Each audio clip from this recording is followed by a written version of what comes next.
Les damos nuevamente la bienvenida a otra sesión de los diálogos sobre el Libro de Mormón. Mi nombre es Clyde Williams y conmigo hoy están tres de mis amigos y colegas del Departamento de Escrituras Antiguas. A mi izquierda está el profesor Kit Wilson y a su izquierda el profesor Jared Ladlow y finalmente el profesor Kelly Ogden. Qué bueno estar con ustedes. En esta sesión tenemos la oportunidad de hablar acerca de Elamam, los capítulos del 7 al 12. Para poner esto en perspectiva, recordemos que en los capítulos anteriores hemos visto un gran cambio. Esto es casi como un nuevo mundo y de repente los lamanitas han llegado a ser más prósperos. De hecho, leeré el capítulo 6, versículo 34. Y así vemos que los nefitas empezaron a degenerar en la incredulidad y a aumentar en la perversidad y abominaciones, mientras que los lamanitas empezaron a crecer en gran manera en el conocimiento de su Dios. Sí, empezaron a guardar sus estatutos y mandamientos, y a caminar en verdad y rectitud delante de Él. Este es un gran cambio. Vemos que en este punto tenían un intercambio abierto y podían comunicarse y comerciar entre ellos. Los lamanitas abandonaron las propiedades que habían tomado en el pasado. Así vemos una sociedad diferente. Nefi y su hermano tuvieron gran éxito entre los lamanitas y entonces seguimos con el capítulo 7. El desafío es que él tenía que tratar de hacer lo mismo entre su propio pueblo. ¿Y cómo le estaba yendo? No le estaba yendo muy bien. Tuvo que regresar de la tierra del norte y en el versículo 3, y ellos rechazaron todas sus palabras, de modo que no pudo permanecer entre ellos. No tuvo éxito allá, y luego en el versículo 4 vino a su pueblo y vio que estaban en un estado de tan terrible iniquidad, y esos ladrones de Gadiantón que ocupaban los asientos judiciales habían asumido el poder y autoridad de la tierra, estaban pasando por alto los mandamientos de Dios y negaban la justicia a los hijos de los hombres, así que no era una muy buena sociedad a la cual volver. Cuando vemos el versículo 5, me suena como algunas de las cosas que escuchamos en las noticias hoy en día. Vemos cómo había personas dejando ir impunes a los culpables por sobornos. No vemos nada de eso en estos días entre nosotros, ¿verdad? Personas obrando según su voluntad, es decir, estaban cometiendo adulterio, robando y matando, todo según su voluntad. El pueblo obraba según sus propios deseos. Es como si todo se valiera y todo fuera permisible. Y si les gusta, pruébenlo. Y desafortunadamente vemos muchísimo de eso en la actualidad. Da mucha pena. Con el calibre de Nefi, esto realmente lo estancó. Fue muy desalentador a su regreso. Podemos imaginarnos a un profeta de nuestro tiempo que esté viajando y luego, cuando regresa a su área local, la encuentra deteriorándose rápidamente. Y lo vemos en la torre de su jardín, derramando su alma a Dios. Sí. A Dios. Se apartó de la gente para no llamar la atención. Muy afligido. Para estar solo donde podía ventilar sus sentimientos a Dios, y por supuesto, sin saberlo, atrajo una multitud. El pueblo oye a alguien. Primero pensaban que alguien estaba dolido o herido o algo a medida que se reunían alrededor, y desafortunadamente Nefi se dio cuenta que esto había acontecido. Veremos una pequeña conversación que se lleva a cabo y algunas cosas notables. Otra cosa que podemos leer en el texto es el hecho de que los profetas son terriblemente humanos. Nefi estaba muy desanimado. De hecho, en el versículo 7, él dijo: «Oh, si hubiese vivido en los días en que mi padre Nefi I salió de la tierra de Jerusalén para haberme regocijado con él en la tierra de promisión. Entonces su pueblo era fácil de persuadir, firme en guardar los mandamientos de Dios, y tardó en dejarse llevar a la iniquidad, y era pronto para escuchar las palabras del Señor. Y dijo: pero he aquí es mi comisión que estos sean mis días». Es decir, ¿acaso Nefi olvidó lo difícil que fue para su padre en lo que a eso respecta? Pienso que esto muestra su humanidad, que siente este gran peso y buscaba pastos más verdes.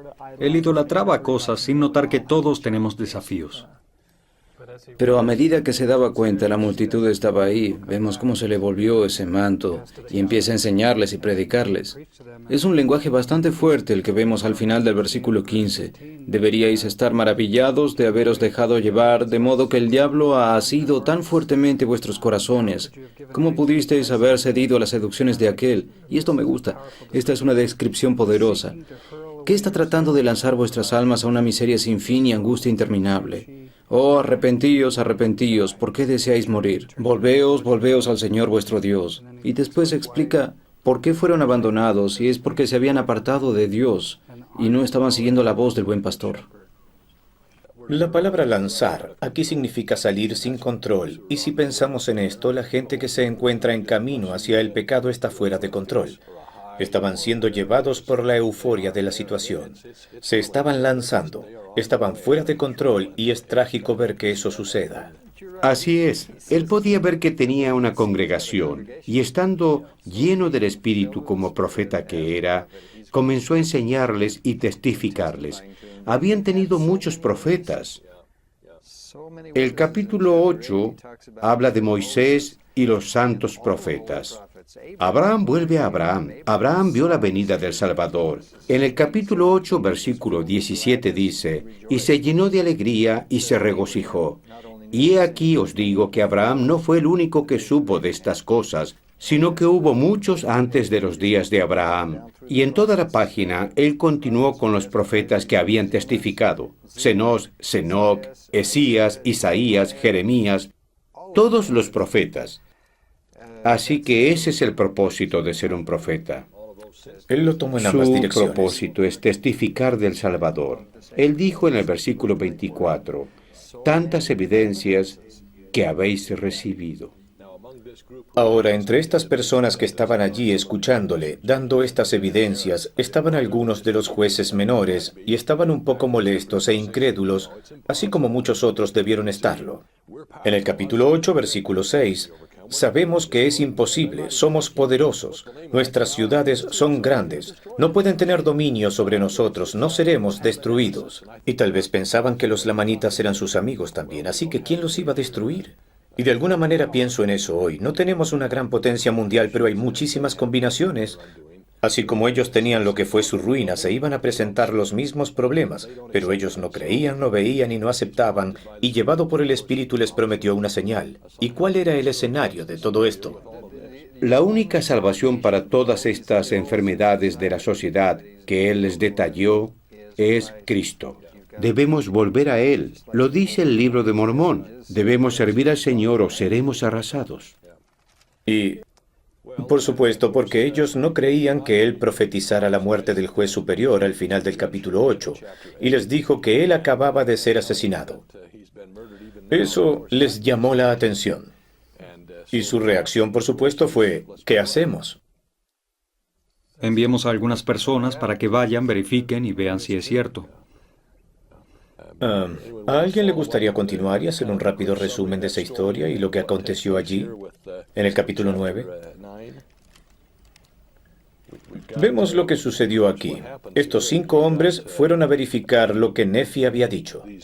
Cuando llegaron allá se asombraron porque en efecto todo había ocurrido y estaban preocupados porque el resto de las profecías que Nefi pronunció llegarían a acontecer, significando esto su destrucción. Y fue tanto que literalmente se desmayaron. Otros que caminaban por el lugar vieron al juez superior y a estos 5 pensando que ellos eran culpables. Los pusieron en prisión y eventualmente la escritura regresa a las personas que estaban con Nefi, quienes lo retuvieron para que no los engañara al decir que esto había acontecido, y entonces comenzaron a pensar, Nefi, ¿con quién te has confabulado? ¿Con quién has convenido a hacer esto? Y eso lo llevó a dar otra profecía bastante dramática, básicamente escribiéndoles el guión. Van a la casa de Seantum y le dicen esto y esto, y por supuesto lo confrontan. Así que cuando descubren que en efecto Seantum había hecho esto, ¿qué efecto tuvo esto en las personas o qué efecto no tuvo en esas personas en general al fin del capítulo 9? Se propaga una gran cantidad de reacciones diferentes. Algunos de ellos lo consideran un dios, porque ¿cómo podía él saber estas cosas si él no fuera Dios? Pues he aquí nos ha declarado los pensamientos de nuestros corazones. Y en el capítulo 10, versículo 1, dice que surgió una gran división entre el pueblo en cuanto a quién era Nefi y cómo podía él hacer eso. Luego comenzaron a discutir esto entre ellos y se separaron cada uno por su lado. Y luego, esta frase interesante, dejando a Nefi solo, mientras se hallaba en medio de ellos. Estas fueron unas profecías bastante dramáticas que se dieron para ayudarlos si escuchaban y creían y se volvían a Cristo, pero aún así siguieron sus caminos. Nadie se detuvo y dijo, bien Nefi, debes tener razón. ¿Qué hacemos ahora? Es sorprendente. No es de extrañar que en los siguientes versículos del capítulo 10 él estuviera muy desanimado. ¿Quién no lo estaría? Es como un prototipo para las cosas espirituales, para el conocimiento espiritual. Las señales no convierten a las personas que no están inclinadas a mirar esto con sus corazones. Ellos veían las cosas y las dejaban pasar. Podemos mostrarle a alguien, a un incrédulo, la naturaleza física del libro de Mormón, que alguien haya escrito este libro en 60 días, con hebraísmos por todas partes, una persona indocta de quien su esposa decía que no podía escribir una carta coherente. Y en 60 días lo produjo y podemos mostrarle que si su corazón no está predispuesto a pensar, sentir y a abrir el mensaje del libro de Mormón, su poder lo verá solo como una copia de la Biblia. Es tan indicativo esto acerca de las señales. Eso nos podría desanimar un poco. En el versículo 3, Nefi dice, hallándose muy desanimado por motivo de la perversidad de los nefitas, con las mismas condiciones de hoy, secretas obras de tinieblas y sus asesinatos y robos y toda clase de iniquidades. Así que mientras estaba meditando, llegó una voz diciéndole, bienaventurado eres tú, Nefi, por las cosas que has hecho. Porque he visto que has declarado infatigablemente a este pueblo la palabra que te he dado. Realmente me gusta la palabra que se creó ahí. Infatigablemente. Hay un mensaje aquí. No nos cansemos. Es un mensaje para nosotros. Pablo también escribió acerca de eso en Gálatas 6, versículo 9. Él dijo, no nos cansemos de hacer el bien. Y Nefi es un gran ejemplo de no cansarse. El camino será largo, pero debe continuar. Nosotros cantamos, pon tu hombro a la lid. Y el presidente Hinckley también lo fue, aun cuando parecía cansado. Tuve un vecino que fue presidente de misión. Le recogió en el aeropuerto, lo miró y le dijo, presidente, se ve demasiado cansado. Y él dijo, bueno, francamente estoy muy cansado, pero yo hice convenio de que desgastaría mis piernas en servicio del Señor. Y así vemos que infatigablemente es una gran palabra. Además de esa gran calidad, hay por lo menos 3 más en ese versículo. Continuemos y leamos el resto de eso. Los que van a ser factores, si alguien quisiera las bendiciones que Nefi recibió, en los siguientes versículos. Esto es lo que tenemos que hacer para obtenerlas. Primero, declarar la palabra infatigablemente. ¿Qué más? Kelly continúa. Y no les has tenido miedo ni te has afanado por tu propia vida. Antes bien, has procurado mi voluntad y el cumplimiento de mis mandamientos. Así que resumamos algunas de ellas. Él estaba hablando de ni te has afanado por tu propia vida. Pensemos en esto. Lo que él realmente estaba diciendo es que no se había afanado por proteger su vida. Había puesto su vida en peligro entre los lamanitas. Él tuvo que ser rodeado por fuego para que su vida fuera preservada en esa ocasión y en otras, que probablemente no sabemos, y aún entre su propio pueblo había sido amenazado. No conocemos detalles, excepto de que estaba acusado de asesinato hace unos días. Así pensaba él, no importa, arriesgaré todo. Y era algo así como, no quiero hacer mi voluntad sino la tuya. Hemos hablado de eso antes, de manera que esa es la siguiente declaración. Ha procurado mi voluntad, o sea, la voluntad del Señor, no la suya. Por supuesto, él ha demostrado que lo ha hecho al guardar los mandamientos. ¿Qué tipo de bendiciones trajo esto como resultado? Veo 2 grandes cosas en este versículo que son poderosas y profundas. Vemos en el versículo 5, el Señor dijo, He aquí, te bendeciré para siempre. Ahora para mí, esa es una garantía. Es como si uno tuviera su llamamiento y elección segura. Confío en ti y sé que podría hacerlo en cualquier circunstancia, Nefi. Y así el día del juicio prácticamente se le adelantó. Te prometo ahora que te bendeciré para siempre, y no solo eso, sino que confío en ti tan implícitamente, porque has hecho todas las cosas que son fieles, todas las cosas te serán hechas según tu palabra, porque tú no pedirás lo que sea contrario a mi voluntad. ¿Podemos imaginar al Señor teniendo tanta confianza en un individuo? Sé que estás tan alineado con mi voluntad que no pedirás o harás lo que yo no haría, y voy a quitar el gobernador que llamé, y como en un carro voy a quitar los controles, y tendrás poder ilimitado.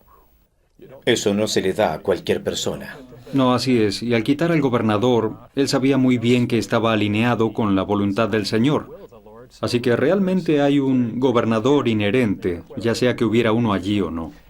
El Señor puede dar poder y promesas a alguien que él sepa que será fiel. En Génesis, el Señor le dijo a Abraham, porque yo sé que mandará a sus hijos y su casa después de sí. Ese poder es el poder sellador, y la pregunta es, ¿a quién puede Dios confiar ese tipo de poder? Hay un gran relato en la historia reciente de la Iglesia, protagonizada por Marion Romney, en la que su esposa sufrió un ataque. ¿Recuerdan esto?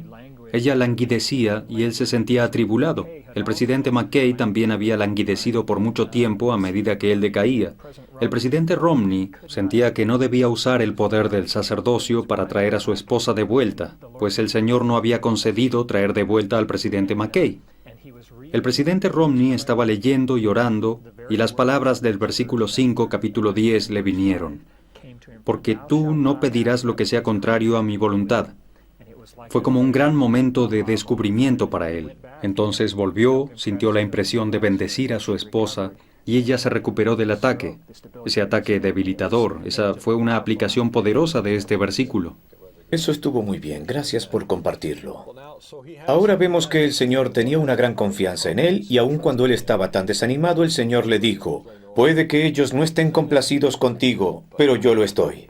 Eso es lo que realmente importa ahora. ¿Qué hacemos con este tipo de poder? ¿Qué hizo Nefi con ese poder? Obviamente, si fuéramos a abusar del poder, haríamos cosas para subirnos en un pedestal, pero él fue muy cuidadoso. Él hizo algo interesante que otro hombre que tuvo ese poder sellador hizo. Elías. Él dijo, ¿qué vamos a hacer para que estas personas se humillen? ¿Qué tal una hambruna? Las guerras tienden a humillar a algunas personas, pero el hambre, cuando no tenemos nada de comer, cuando no llueve y hay hambre, así como dice en el capítulo 11, versículo 5, hubo gran hambre, y en el 7 dice, y empezaron a acordarse del Señor su Dios. Ellos habían estado en un curso de autodestrucción con guerras justo en ese momento, y prácticamente si algo no hubiese acontecido, probablemente para que se hayan destruido en ese momento, ahora el hambre los cambiaría a un modo de autopreservación, porque estaban preocupados por morir de hambre. Es interesante, pero por supuesto el peligro de algo como esto es ¿qué los ha humillado? Un estómago hambriento es una manera de ablandar una dura cerviz. Su circunstancia, pero sabemos, acabamos de hablar de eso antes. Ese es un buen catalizador, pero a menos que ellos realmente captaran la visión y comenzaran a humillarse por la palabra en sus corazones, esto no duraría. Y desafortunadamente en este capítulo vemos que por lo menos eso es exactamente lo que sucedió. En cuestión de no muchos años, lo vemos aquí en el versículo 26, vemos cómo cambiaron las cosas completamente, y es trágico. Uno piensa, ¿cómo pudo suceder esto? Cuando habían sido tan humildes recientemente. Pero a menos que uno, una vez que es humilde y se comienza a hacer las cosas correctas, por las razones correctas, no permanecen con uno. Y esto, por supuesto, da lugar a un debate de este ciclo trágico que no solo estas personas, sino todo el género humano parece querer atravesar a través de toda la humanidad. ¿Algún comentario acerca de este capítulo o escenario que vemos en estos versículos del capítulo 11 y 12? Hace años, una autoridad general y yo estábamos sentados en una habitación en Jerusalén, hablando acerca de cómo el Señor iba a llevar el Evangelio a otros pueblos en esa parte del mundo. Y la autoridad planteó este mismo asunto de Elamán, de que el Señor podría causar hambre en esta parte del mundo. Los petrodólares no se pueden comer. Una manera de humillar a las personas para que estén en una posición de querer escuchar. Yo escribí aquí en el margen algo del presidente Kimball. En la conferencia de abril del 1977 dijo, el Señor algunas veces utiliza el clima para disciplinar a su pueblo por la violación de sus leyes. Así que esa es una manera de persuadirlos. La tragedia es cuando las personas que han sido humilladas por esto empiezan a apartarse. En otras palabras, la inversión no demora mucho tiempo. Vemos que esa frase, en el término de no muchos años, se ve nuevamente 4 veces en el libro de Elamán. Así como lo hemos visto en nuestros días, la horrible violencia del 11 de septiembre parece que se nos ha olvidado rápidamente, y fue solo hace unos años. Las cosas cambian rápidamente. Y en el versículo 31 y 32 del capítulo 11, vemos que los ladrones de Gadiantón eran numerosos, tan grandes que desafiaron a todos los ejércitos de los nefitas. Aparentemente estas personas crecieron, pero no tenían mayor influencia. Ahora de pronto toda la sociedad estaba una vez más en peligro. Así que vemos esto, somos prósperos y comenzamos a volvernos orgullosos, altivos y malvados. Luego el Señor tiene que hacer algo para reprendernos. Comenzamos a arrepentirnos, nos libera y nos convertimos en un abanico, y continuamos así. Podríamos incluso sentir un poco de brisa de lo rápido que damos la vuelta. Y el punto central de eso, de que los profetas continúan trayéndonos de vuelta una y otra vez, son estas referencias reiteradas de Cristo. Cristo ya sea siendo la roca de nuestro Redentor, o como en el capítulo 8 que vemos a Nefi, quien estaba tratando de enfocarlos en el relato antiguo de la serpiente en el asta. Esto es algo curioso en el libro de Mormón. La serpiente de bronce del capítulo 21 se menciona 5 veces en el libro de Mormón, a medida que los profetas lo repetían con sus pueblos. Tiene su primera aparición en nuestro texto del Antiguo Testamento. Hay una breve referencia a otra en Ezequías, la cual la gente malinterpretó. Hay un par más en el Nuevo Testamento, pero no se acerca a la versión que se hace de esta en el libro de Mormón. Y esa es la gran demostración de que no los curó porque ellos se rehusaron a mirar. ¿Por qué no miraron? Porque no creían que los curaría. Esa es la razón por la que muchas personas no miran a Cristo, porque no creen que Él realmente pueda curarlos. Es un poco anticuado, ¿saben? Esto se convierte realmente en el problema de la humanidad, la fragilidad humana, y creo que esto nos lleva a la editorial más grande en el libro de Mormón, el cual es el capítulo 12. Aquí tenemos a Mormón diciendo: yo he leído toda la historia de nuestro pueblo, he visto mucho de sus días, y estoy escribiendo esto para ustedes, y estoy aquí para decirles que esto es un dilema. ¿Tienen algún comentario? Deberíamos leer estos versículos. En primer lugar es la huella de la mano de Mormón, su enorme huella. Yo he trabajado como editor y he trabajado con otros también. Y parte de la clave de la edición en nuestra cultura es ser lo más discreto posible. Tenemos que resaltar las obras de otras personas. Mormón rompe todas las reglas de edición. Él quería que supiéramos por qué estaba trayéndonos este libro, y capta nuestra atención cuando dice: y así vemos, en el capítulo 12. Kelly, continúe, por favor. Capítulo 12, versículo 1.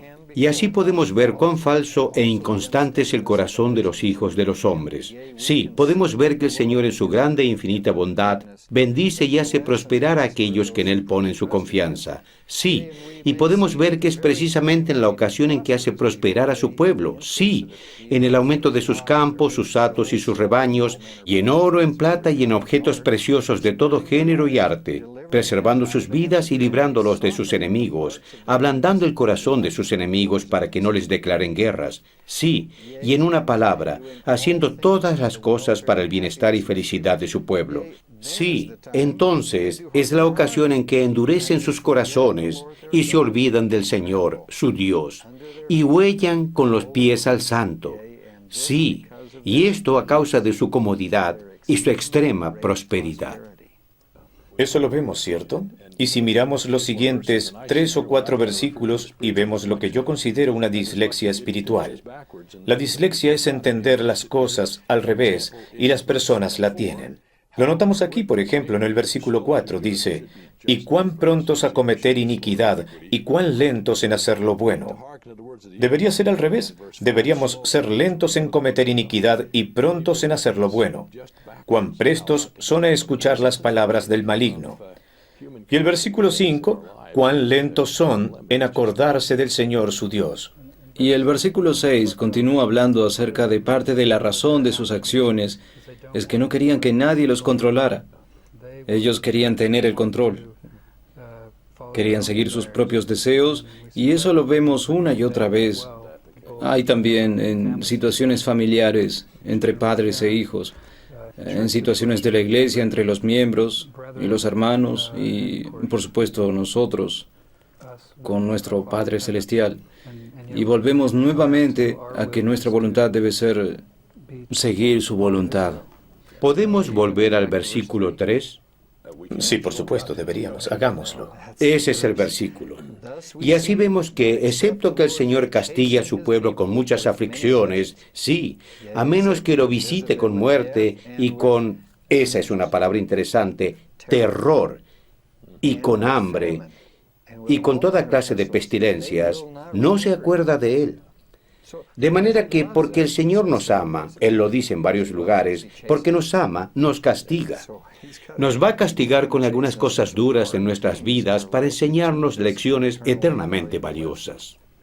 Saben, todo este capítulo a veces es referido como el capítulo de los así vemos. Es un pequeño editorial que Mormón puso ahí. Y el mensaje principal que él quiere darnos es que cuando el Señor nos bendice y prosperamos, nos vemos envueltos en las bendiciones y nos olvidamos de ellas. Notemos que el presidente Eyring en la conferencia de octubre del 2007 dijo, y el desafío de recordar siempre ha sido más difícil para los que han recibido bendiciones abundantemente. Los ricos no necesitan a Dios, ya lo tienen todo. Y él concluyó al decir, mi punto es instarles a buscar formas de reconocer y recordar la bondad de Dios. El mensaje de Mormón ciertamente es que el Señor nos bendecirá cuando somos justos. No dejemos que eso nos desanime. Esta es una gran declaración del libro de Mormón. Buena idea para terminar. Gracias, Kit.